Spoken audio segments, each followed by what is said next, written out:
All right, so Ethan, I came across an article this morning that absolutely hooked me. And the headline was The Death of Partying in the USA and Why It Matters. And the sub-headline to that was young Americans today spend 70% less time attending or hosting parties than they did at the beginning of the 21st century. And as I saw that, I was like, I need to read more of this, and Ethan and I need to discuss it, because immediately what came to mind, that's amazing. Okay, partying is declining, but is the real problem there the fact that people are just spending less time with people? Is that what we are saying? And I was very curious why this might be the case. Welcome to King Moves. In chess, the king moves one step at a time, but that single move can change everything. Each week, we explore mindset shifts and simple actions that could lead to the next breakthrough in your business and life. I'm your co-host, Ethan King, from Atlanta, Georgia, USA. Entrepreneur, TEDx speaker, and best-selling author of Wealth Beyond Money. And I'm your co-host, Justin King, no relation to Ethan, from Cape Town, South Africa. Entrepreneur, speaker, and business growth strategist. Our journey crosses continents and cultures as we think out loud, challenge assumptions, and uncover the small moves that create big momentum. Welcome to King Moves. Let's start the conversation. Between 2003 and 2004, the amount of time that Americans, and this was specific to the US, but the amount of time that Americans spend hosting or attending social events declined by 50%.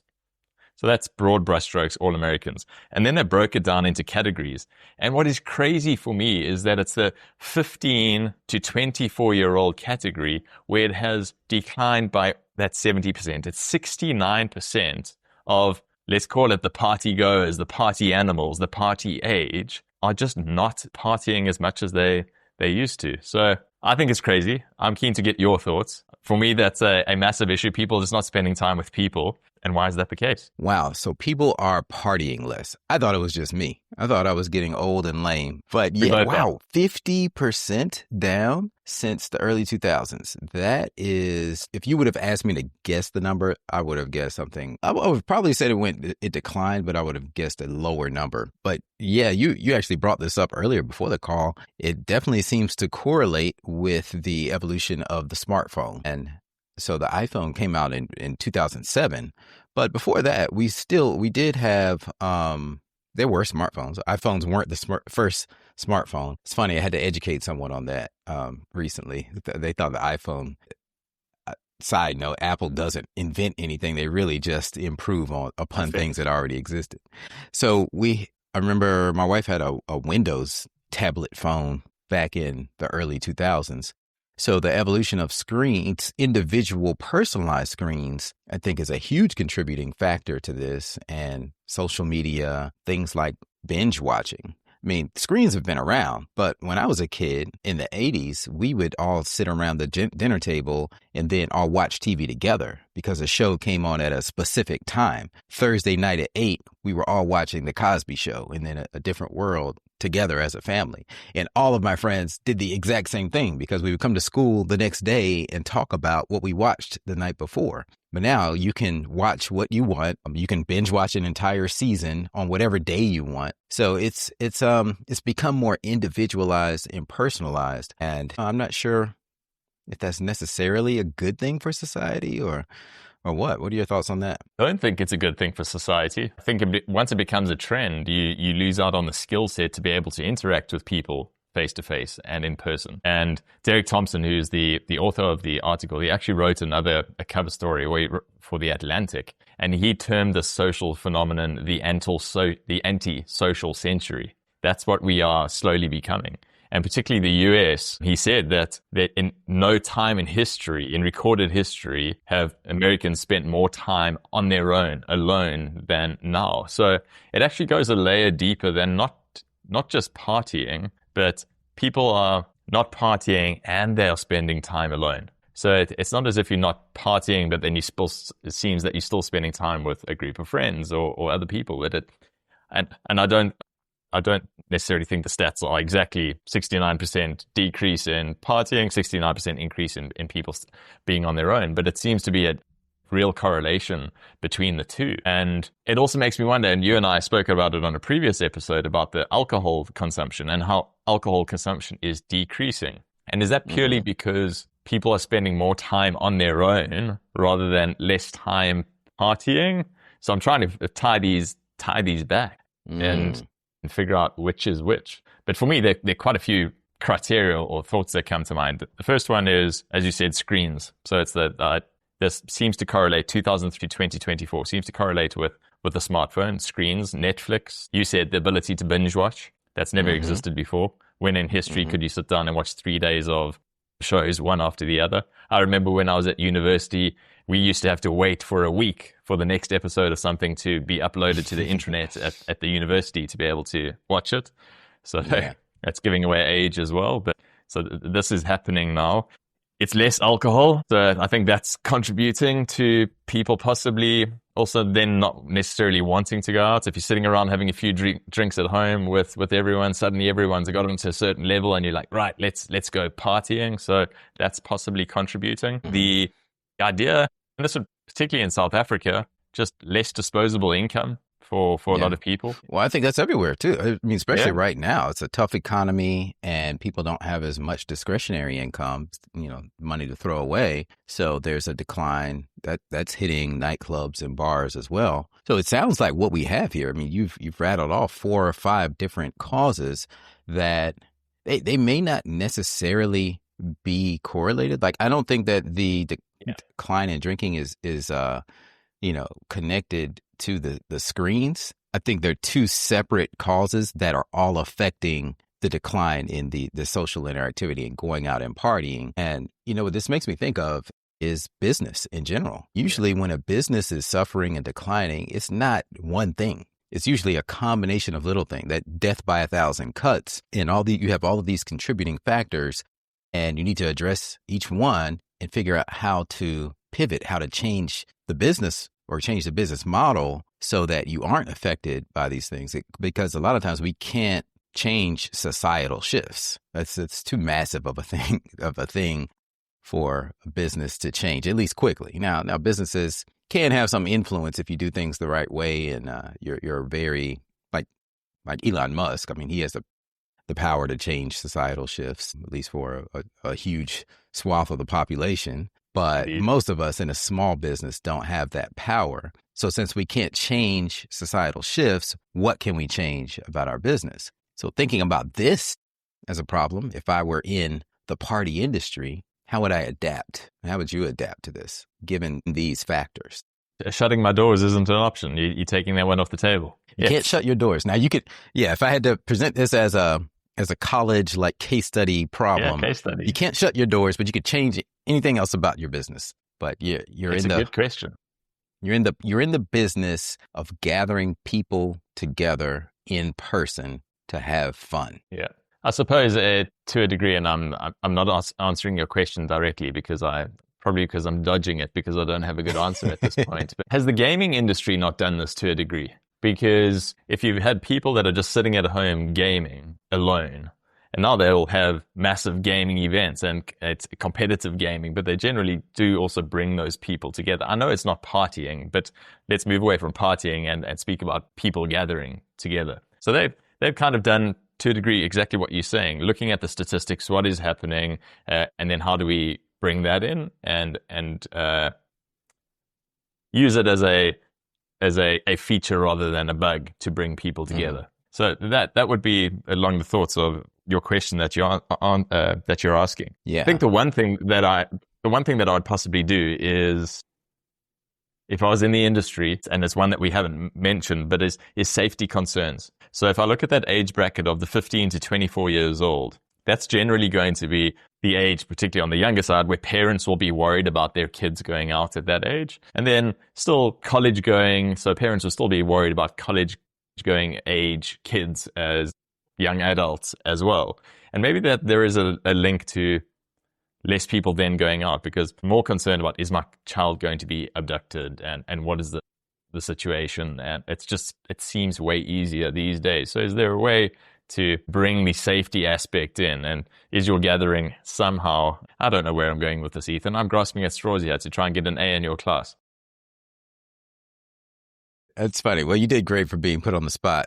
You know what? Since you've been talking, I've been having time to think about it longer than you. Here's what I might propose. And it's funny because we're kind of working on this in our businesses too, but it's introducing the aspect of a community with a shared purpose. So if we know that we're in a digital world, we're in the screens, we're not going to get rid of the screens. We're in a world of personalized screens. So I think if I were in the party business, I would start there. Maybe an app, but something around a shared purpose.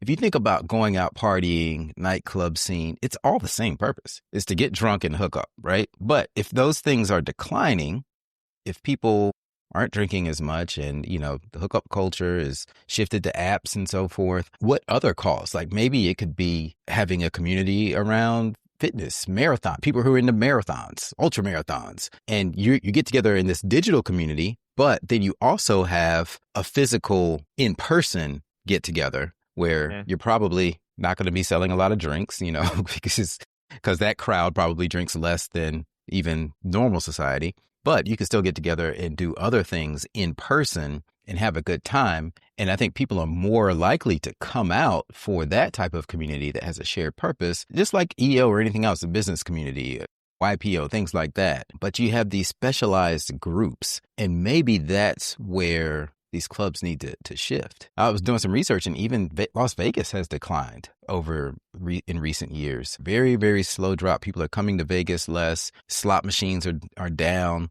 But they're tracking all of these stats. It's affecting, you mentioned gaming, so that made me think of Las Vegas. So it's affecting a lot of different sectors. Maybe it's just also a reframe around, because I like what you're speaking about. It's a reframe around partying. And like you said, there's two reasons: get drunk, hook up. That's the old, let's call it the old school thought about partying. But if you think about partying, what you're really meaning is going somewhere to have a good time. And that can be linked, exactly like you said, linked to finding your tribe, people who share your passion and people who share your purpose. And if you're getting together and you're doing the thing that doesn't have to involve drinking, it doesn't have to involve anything else, it doesn't have to involve 3 a.m. mornings, because that's our old school thoughts around what partying is. But partying in the new context of today's day and age it's the running clubs that we've seen so many have exploded. Yeah. It just seems that every area now has a running club where they've got cool bright colored shirts and cool bright colored caps. So that seems to be the thing. So that's the new partying to a degree. And I think we left that off is people's relationship with health and fitness these days. Ethan, you and I speak about it a lot, and it's such a big part of our lives. But when you are fixated and have health and fitness goals, you quickly realize that old school partying doesn't contribute towards that in any way, shape, or form. So maybe that's a contributing factor as well. Yeah, it goes against it. I'm part of a WhatsApp group, a community all about Joe Dispenza meditation retreats. Joe Dispenza, if you don't follow him, I mean, he sells out these week-long retreats all around the world where people just get together and meditate all day for hours. So this is in-person gathering, and they're not cheap. They cost thousands of dollars and plus your travel expenses, but he sells them out quickly. Like you have to be ready it's one of those things where to register, you have to be ready and hit the button at the minute they open the doors online for you to purchase tickets. So the party scene has to evolve.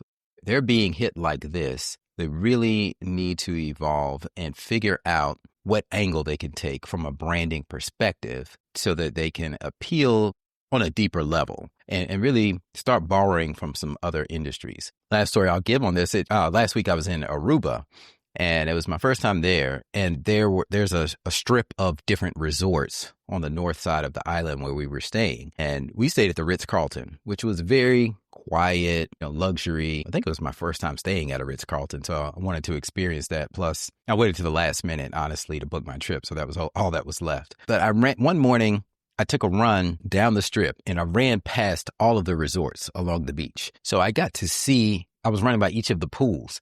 And each resort had a different culture, a different tone to it. Like some of the pools I ran by, people were partying, music, the DJ was in the pool, spinning, like it was 100 people in the pool. And then the next one I went to was maybe a little quieter. Maybe the next one had more families and kids and playing games. And then the Ritz-Carlton was just silent. That's actually one, I didn't like that about the Ritz-Carlton. The pool was too quiet. There was no music or anything. And it was just, I guess some people want that. It's like, I don't want to be bothered with any of that stuff. Me, I like a little bit of action and entertainment. But it goes to show, to our point, that your brand needs to appeal to certain people that you want to gather together in person, where your brand has to speak to what that person wants and really amplify that message so you can get people there. So because we want to be around like-minded people in our communities. I like that. So if we start bringing this around to a king move for listeners off the back of everything that we've discussed, is there anything that comes to mind for you? Because we've danced all over in this conversation so far. Yeah, I think it's good to look at what's happening in different sectors because it all connects and one thing affects another. So this does affect, if you're a business owner, a business leader, this decline in partying is a clue about something that could possibly affect you. But if I were to give people a king move, it's look at the commonalities across your customer base, across your client base. Go read through your reviews, copy your reviews that you have in Google or wherever you have them online, copy all of your testimonials, put them into AI and ask AI, what are the common traits that you see from these people who are happy with my brand? Because I'm trying to find a community and I want to amplify the purpose of my community to encourage people to come to in-person events. And AI will read through all of your reviews and give you a list of here's the commonality. This is what I see as the purpose of your brand. And here's how you could, and ask AI for a plan. Like, give me a plan to attract more people to come in person. Given this decline that we're seeing in partying, how can I get more people to come in and quote unquote party with my brand? So that would be my king move. I like it. I can't do too much better than that, I must admit. And if we speak about a king move, so let me not muddy the water with another one from my side. So let's end on that. I think it's a good one. It's all right. Yeah, pay attention to what's happening and put AI to work to help you come up with the common themes and trends. I like it. That's a wrap for today's episode of King Moves. Remember, in chess, like in business, one right move can change everything. Take today's action step, make your move, and build momentum. If you found value in today's episode, share it with someone who's ready for their next breakthrough, and don't forget to subscribe so you never miss our weekly conversations. Until next time.